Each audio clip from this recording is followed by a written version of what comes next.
विश्व को सुरक्षित रखने का एक तरीका है। संन्यास लिया नहीं जाता है और ना ही हम सन्यासी बने हैं। सनातनी कोई गंदा काम कर लेता तो उसको निकाल देते थे। और हमारी संस्कृति का मूल मंत्र जो है वो दया है। जय गंगे माँ, हर हर महादेव। सन्यास का आपने पूछा, सन्यास लिया नहीं जाता है और ना ही हम सन्यासी बने हैं। मनुष्य के जन्म से पहले ही उसका जो है पारलौकिक व्यवस्था, जो ब्रह्म के भगवान के यहाँ का संविधान है, उसमें उसका जो है लेख पूरा लिख दिया जाता है जीवन का, कि वो मृत्युलोक में जन्म लेकर अपने जीवन में कौन कौन से कर्म करेगा, किस मार्ग पे जाएगा, भक्ति मार्ग पे जाएगा, ज्ञान मार्ग पे जाएगा, ज्ञान वैराग्य भक्ति मार्ग पे जाएगा, या संसाराशक्त होगा। ये सब विधि का लेख है। इसलिए सन्यास लिया नहीं है, सन्यास तो लेना पड़ा है। अपने पिछली जो है व्यवस्था के अनुसार कई जन्मों से संत लाइफ का हमारा रहा है सिस्टम, तो वही जो है सन्यास तो लेना पड़ा है। और हम दशनामी नागा सन्यासी हैं। नागा का मतलब है चित्त से नंगा, जिनके चित्त में कोई विचार, कुविचार, वासना, कुवासना, लालसा, इच्छा ना हो। आकाश की तरह, माँ गंगा की तरह निर्मल और पवित्र, कोमल की तरह मुलायम हम नागा सन्यासियों का हृदय होता है। हृदय आकाश की तरह स्वच्छ होता है।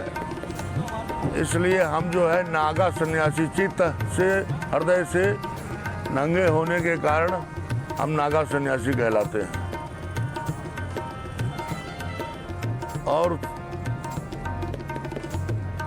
आदि गुरु ने अपनी अपनी उपाधि के अनुसार, जैसे दक्षिण में श्रृंगेरी मठ है, हम श्रृंगेरी मठ के सन्यासी हैं, पुरी, भारती और सरस्वती।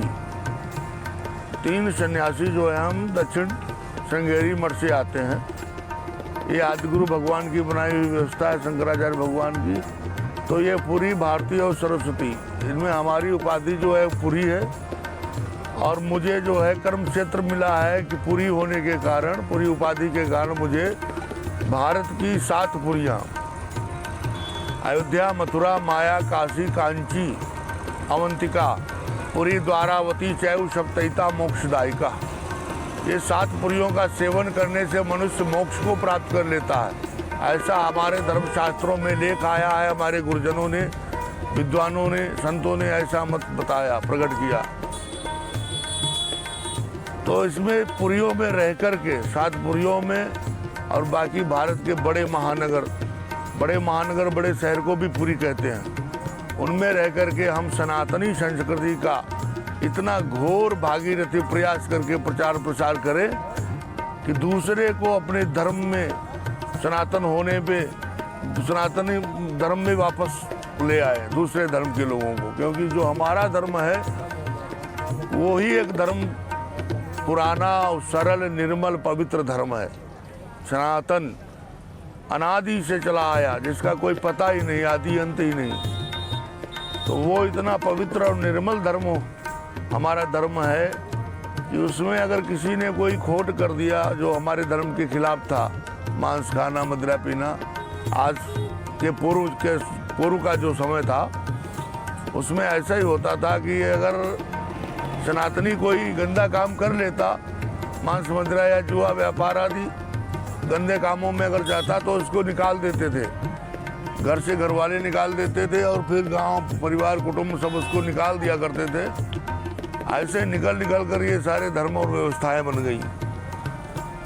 सनातन ही एकमात्र धर्म है और सनातन ही जो है विश्व को सुरक्षित रखने का एक तरीका है।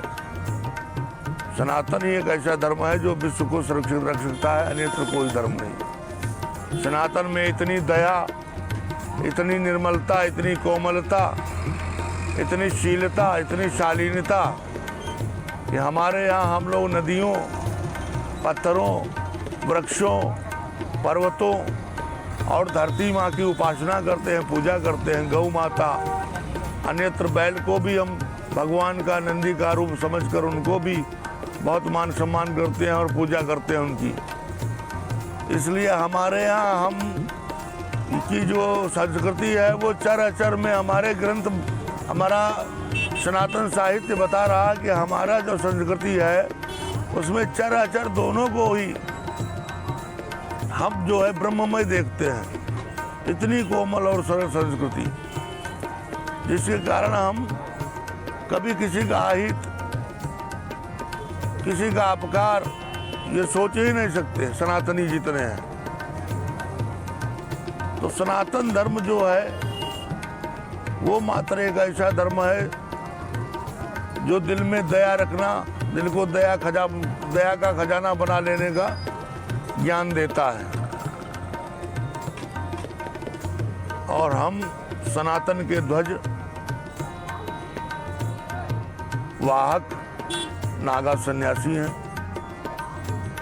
सनातन ही हमारा प्राण है, सनातन का ध्वज ही हमारी आत्मा है, सनातन ही हमारा जीवन है और सनातन में ही मिल जाना हमारा अंत है। पैदा हुए हैं सनातन में, सनातन के लिए ही कर्म करेंगे, सनातन के लिए ही जिएंगे, विश्व कल्याण के लिए जिएंगे, अपनी संस्कृति को बढ़ावा देने के लिए जिएंगे। क्योंकि ऐसी संस्कृति किसी भी धर्म में कहीं हो ही नहीं सकती, कदापि नहीं है। लोगों की संस्कृति में हिंसा करना उसको संस्कृति बता रहे हैं। हमारी संस्कृति में कोई हिंसा नहीं, कोई अपवित्रता नहीं, कोई डर नहीं।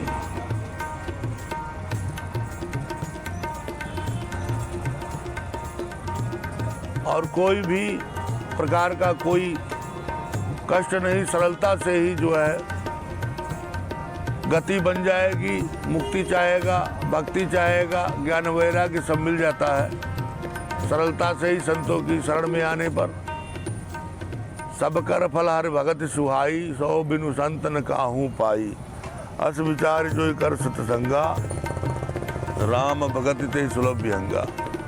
सब कुछ पा लेने का फल क्या है अगर आप भगवान के भक्त नहीं है, धर्म और सत्य का ध्वजवाहक नहीं है, सत्य को लेकर चलने वाले नहीं है, धर्म को मानने वाले नहीं है, तो कुछ भी नहीं है, बेकार है। ऐशाम विद्या तपोन दानम ज्ञानम न शीनम गुणो न धर्मा, ते मृत्युलोके भूवि भार भूता मनुष्य रूपेण मृगाचरण। वो मनुष्य ऐसे हैं जिनके अंदर धर्म और सत्य नहीं है, दया नहीं है, पवित्रता नहीं है, शीलता नहीं है, वो पशु के समान है। वो कुछ भी हो जाए फिर भी कुछ नहीं है, कीड़े मकोड़े के समान है।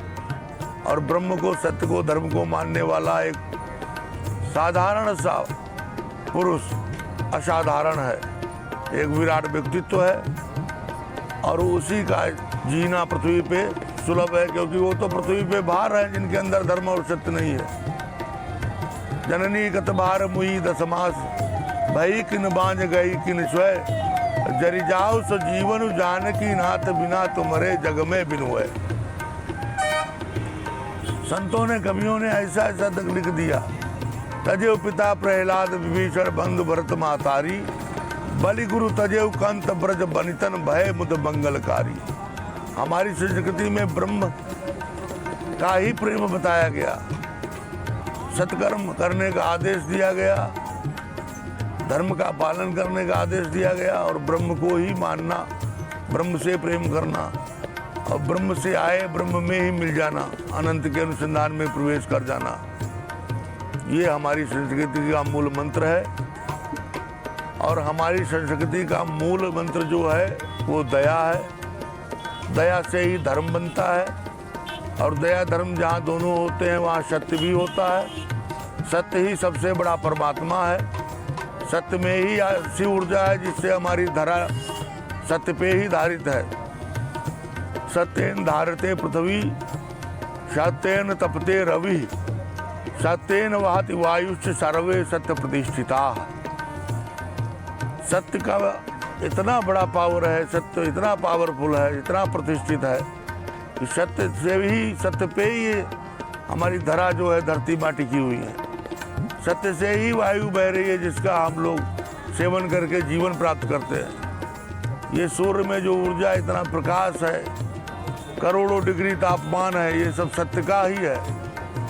और सत्य हर जगह प्रतिष्ठित होता है, पूजा जाता है। इसीलिए सत्य कर्म करने का, सत्य का पालन करने का, सच बोलने का हमारी संस्कृति में आदेश दिया जाता है कि सच बोलिए, सत्कर्म करिए। और ऐसा करते हुए मृत्यु लोक में आप आए हुए हैं, जाना तो पड़ेगा ही, क्योंकि एक अवधि आपको दी गई है, एक निश्चित समय दिया गया है। जड़ हो या चेतन, हर किसी को एक निश्चित समय दिया जाता है। हम किसी इमारत का निर्माण करते हैं और कुछ सालों के बाद वो इमारत अपने आप ही जो है भस्म हो जाती है, खराब होकर के गिर जाती है, क्योंकि ये मृत्यु लोक है।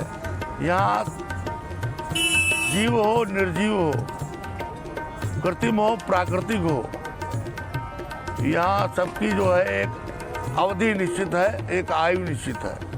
जड़ हो, चेतन हो, पुरुष हो, प्रकृति हो, कुछ भी हो, सबको ही यहाँ जाना पड़ता है। मृत्युलोक सर्वोत्तम लोक है। मृत्युलोक में ही ये भागवत कथा, भगवान की अनेकानेक लीलाएं, अनेकानेक भक्तों को जो है मृत्युलोक में ही मुक्ति मिली।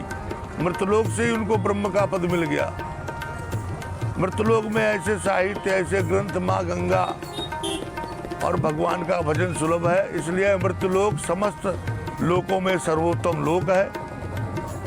और मृत्युलोक में जो मिल जाता है वो किसी लोक में नहीं मिल सकता। मृत्युलोक से मुक्ति, मृत्युलोक से भक्ति, मृत्युलोक से ज्ञान और वैराग, मृत्युलोक से भगवान के रूप को भी प्राप्त किया जा सकता है। मृत्युलोक में अमरता भी प्राप्त की जा सकती है। ये सारी चीजें मृत्युलोक में ही संभव है। जितना भोग है वो मृत्युलोक में ही संभव है। सारे लोगों के भोग जो है वो हमारी धरती माता की देन है। धरती माता से दुहे गए, बछड़ा बनकर के दुखे ले गए सब। ब्रह्मलोक, स्वर्गलोक इत्यादि लोगों में जो भोग है वो भी हमारी धरती माँ ने दिए हैं। और सारे मृत्युलोक के भोग दिए हुए, इसलिए मृत्युलोक अति सर्वोत्तम लोक है। बोलिए गंगा मैया की।